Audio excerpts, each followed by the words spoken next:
பாம்பு கடிக்கு மருந்து சொல்லுவாங்க. எந்த பாம்பு கடித்தாலும் மருந்து சொல்லுவாங்க. சீக்கிரம் குணமாயிரும். 15 வயசில் ஆரம்பிச்சுது அந்த அம்மா இந்த மருத்துவத்தை. 65 வயசு வரைக்கும் பண்ணுச்சு.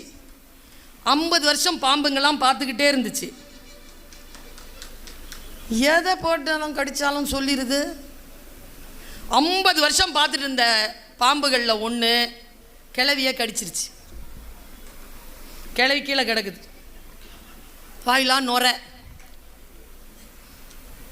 என்ன ஆச்சு பாட்டி? பா பா பாம்பு கடிச்சிருச்சா? என்ன பாம்பு கடிச்சது பாட்டி? சொல்லு, மருந்து எடுத்து கொடுக்குறோம். மருந்து சொல்லு பாட்டி. பாம்பு பேரை சொல்லு, மருந்து சொல்லு.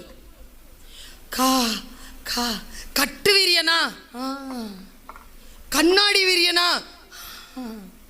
மருந்து சொல்லு பாட்டி. அது ரகசியம்.